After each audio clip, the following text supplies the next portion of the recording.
So chapter 6, page 157. If we develop even a little sense of consideration for others, we can all brighten our environment. You will remember that we spoke of giving something to those around us in a spirit of consideration as giving or donation. We also spoke of the 7 types of kind acts, the 7 non material types of giving. One of these is the good seed of giving through the body. Giving through the body means to serve those around us by using our bodies. One could call it a kind of volunteer activity. Hearing the word volunteer, some readers may think of the essential activities carried on at the time of the Eastern Japan Great Earthquake, for instance, taking time off from work to go to the affected areas, or giving up holidays and spending them there, caring for the elderly, and decide that's impossible for me. But if we develop even a little sense of consideration for others, it won't be a question of, I can't do anything. We will realize that we all can make our environment a brighter, kinder place. For example, if we are walking alongside an elderly person, we can carry their bags for them and casually switch places with them so that we are walking on the outside closer to traffic, thereby expressing our consideration for them through the body.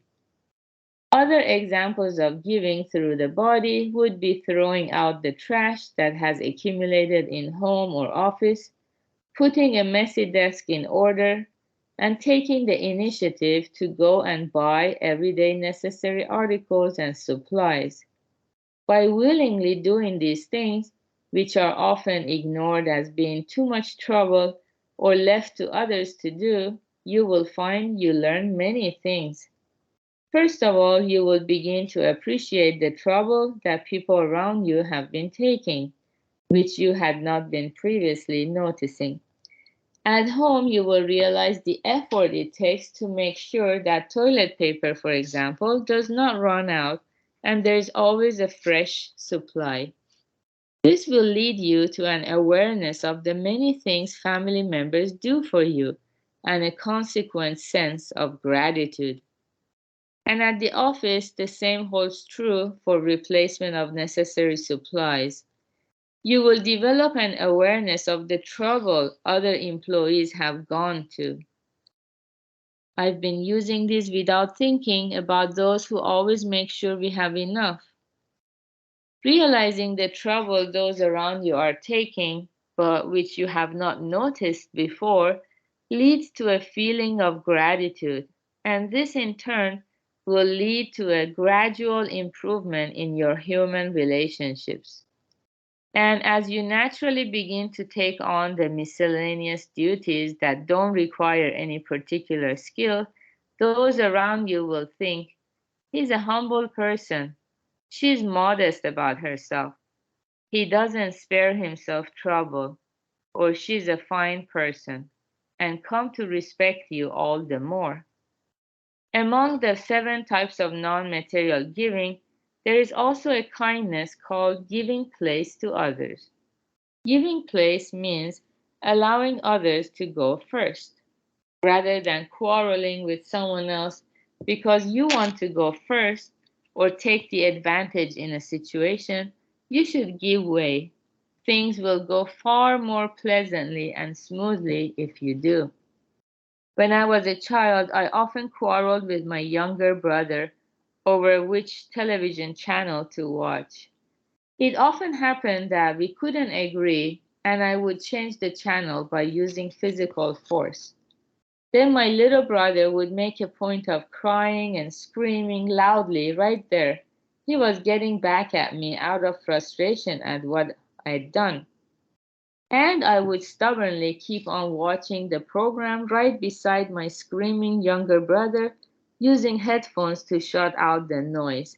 But of course, I took no pleasure in the program I was watching. I'm sure it would have been much more enjoyable simply to let my brother watch the program of his choice and watch along with him. Now it all seems laughable, but I have the impression that there are quite a few adults who do the same kind of thing even now. Department heads who bicker over who gets to sit at the head of the table at a company party or meal. People who try to pull the microphone from someone else's hands, insisting, now it's my turn. Drivers who determine not to let anybody else in front of them, leave no space between their car and the one in front. People who, hearing that there might be a shortage, buy up as much water and other beverages as possible in advance. At times like these, to say, go ahead, please, and give way to others is to practice giving place to others. By acting in this way and not trying to force others to give way to you, you will know you have done a good deed and be able to spend the whole day in a refreshed and happy state of mind. Yeah, so this is our spiritual practice every day.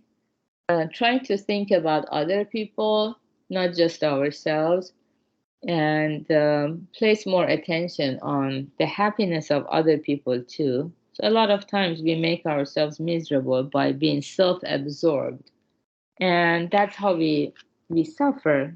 We miss out on all those opportunities to make connection and plant seeds of happiness that brings us an abundance of happiness. That's what Buddha teaches us. Good causes will always and always bring us good effects, which means happiness. So, good job, everyone, for being here, practicing this meditation together.